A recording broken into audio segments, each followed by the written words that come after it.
Chapter 1. The Perfect Marriage. On paper, Jason and I have been best friends since college. We worked at the same architecture firm, lived just a few blocks from each other, and were practically family. He married Michelle, the stunning brunette with sharp wit and a sultry southern drawl that could melt preacher. Everyone envied their marriage. Barbecues in the backyard, weekend lake trips, family holiday cards. Perfect. Or so I thought. Chapter 2. Her text started innocent.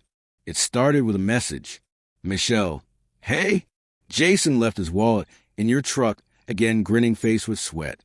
But then, Michelle, you're easier to talk to than he is.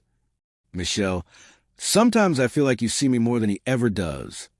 I replied politely, but something inside me shifted. She was flirting, testing, and I was dangerously curious. Chapter 3. The first time she touched my hand. We were all at a small house party. Jason had a few too many beers and passed out in the guest bedroom. Michelle and I were left in the kitchen. The music soft, the lights dim. She laughed at my joke and touched my hand. Just for a second, but it lingered.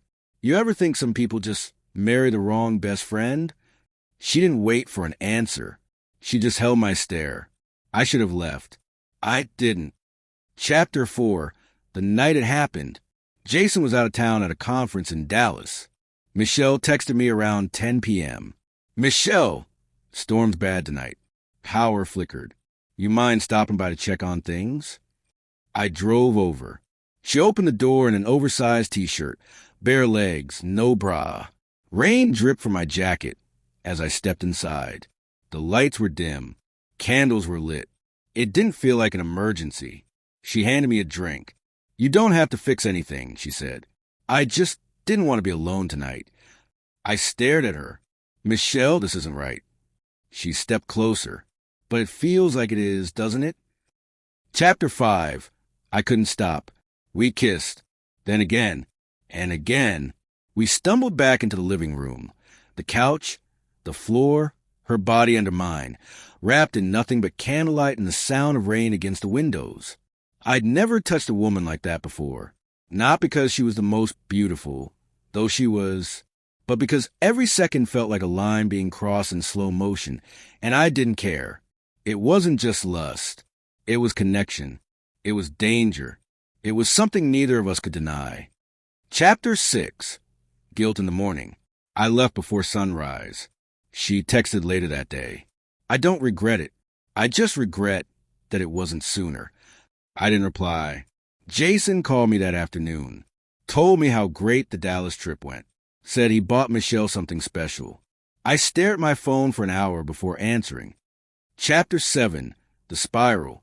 Michelle didn't stop. She kept texting, kept hinting, kept seducing. I tried to pull away. I even started dating someone else.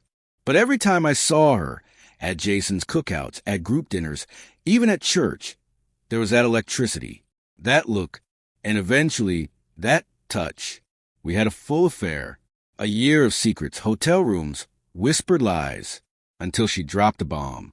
I told Jason, I'm not happy. I want to leave him. I want you. Chapter 8. I had to choose. I begged her not to. I told her to stay with Jason, to forget me, to let this die before it exploded. But she didn't listen.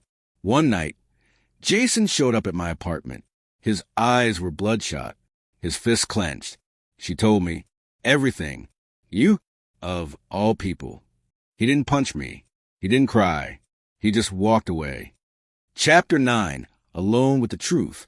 That was 2 years ago. Michelle did leave him. But not for me. She moved to Denver.